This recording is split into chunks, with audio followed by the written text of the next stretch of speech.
Y'all, I have quite the update for you.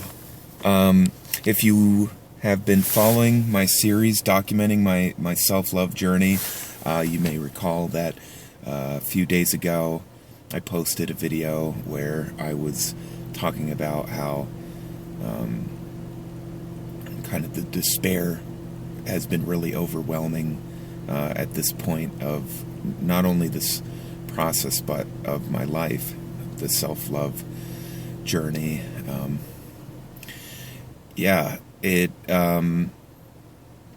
get me wrong, it's still,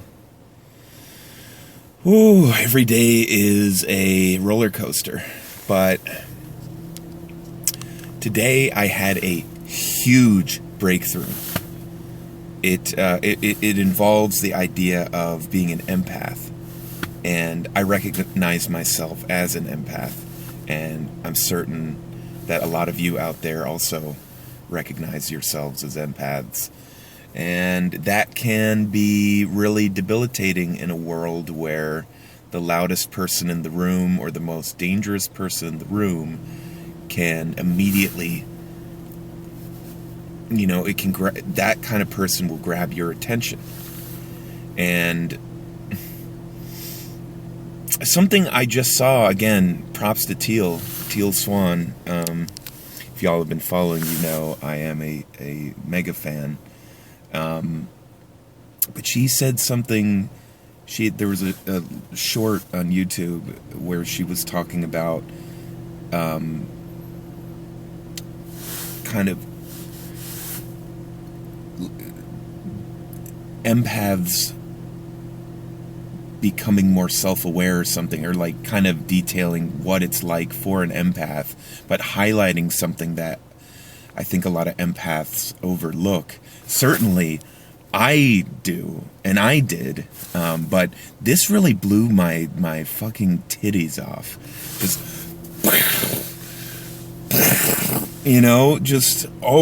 my titties are gone, long gone. This is so dumb. I don't know why I'm saying all that. Let's stay focused. This is serious. She said, what did Teal say? She said in the video that as strong of an ability that empaths have to attune to the most negative or dangerous person in the room, she said they're also, most empaths don't realize this, but they have just as strong of an ability to attune to the most positive or safest person in the room. And I don't know about y'all, but that really blew my freaking mind. Your boy did not even realize this. Of all my 31 years on this planet, I did not ever realize that I also am really sensitive to the most nourishing person in the room, not just the biggest psycho. I don't have to just listen to the worst voices in the room, the loudest, the most obnoxious or irrelevant, just full of hot air ass shithead voices. Fucking hate those people. I hate them. I fucking hate them. I know that's intense, but it's like, as an empath, it's so fucking exhausting. Like, you can't help but always be drawn like a magnet to these people in order to feel like, well, that's my way to feel safe. But it's like, I don't have to listen to them. I don't have to give a shit about them. And I can do things to apply this, take this ability to hyper attune, and so can you probably. And this is the next step in my journey. This is why this is such a big deal to me, because I realized, well, it never occurred to me that I can attune consciously to the safest person in the room, the person that, would be more of a vestige of important needs being met for me and others. so it wouldn't just apply to a physical person on the outside. It could apply to food. It could apply to an object, articles of clothing, or a certain form of work. It could even probably all boil down to your thoughts, too. And that's why I made this video. Because I recognize, like, oh, that's where my power is. It's in the very thing that I resented for so long. I hated the fact that, or at least recently, that I am an empath. I hated it. It's like it's the biggest burden.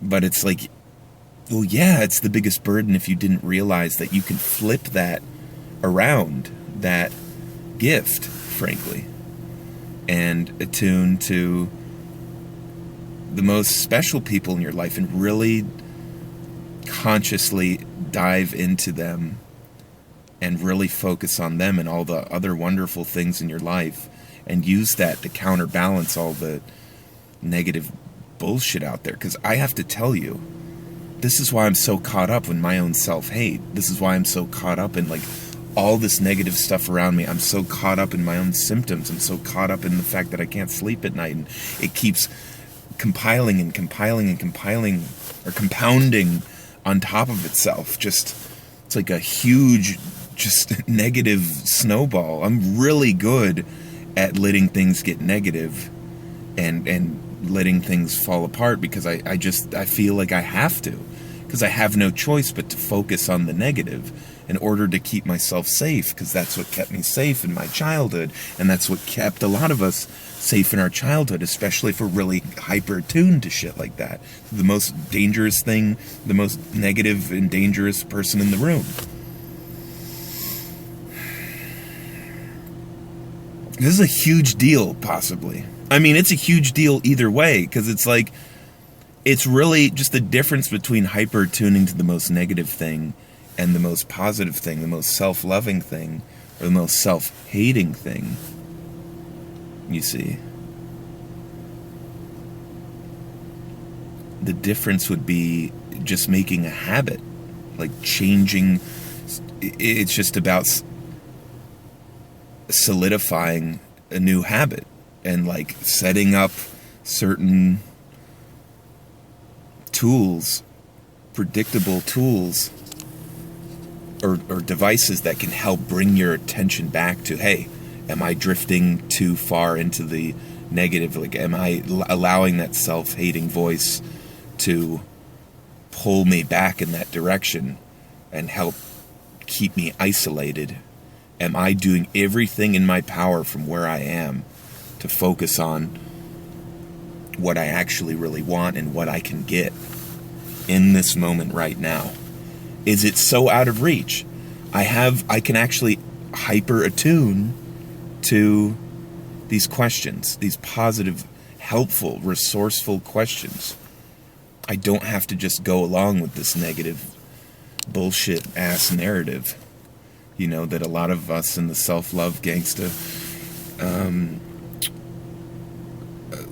gang struggle with.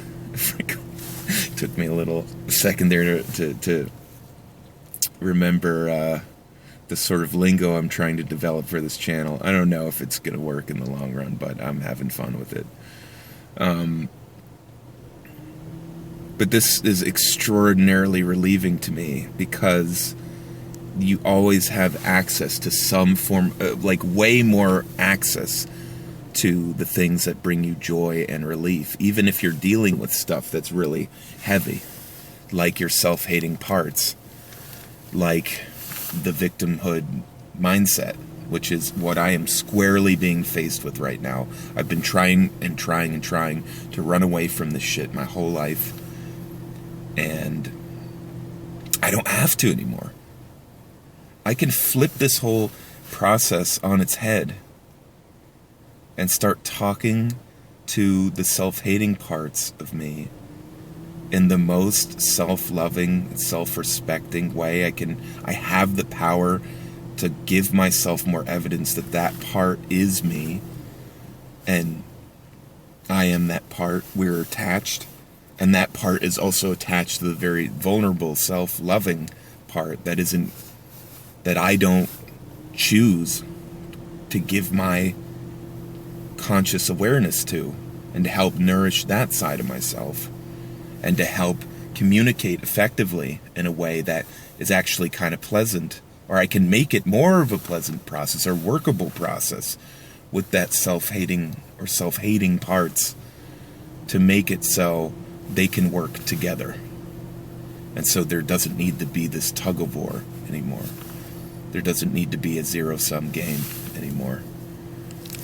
And this can apply to so many different areas of my life. Just that one thing that Teal said, that, you know, empaths have just as much of an ability to get a really good read on what's actually really good for them at any one time in the room, what would be a really compatible or possibly or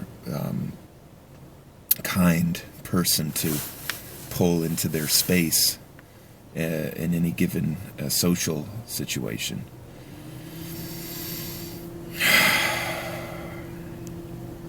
I'm just so freaking excited, y'all. This was like a huge deal to me. I was like thinking, no wonder everything feels like a nightmare, because I had it in my head that, you know, I had to go along with the most negative narrative within my mind and within my circumstances external to me.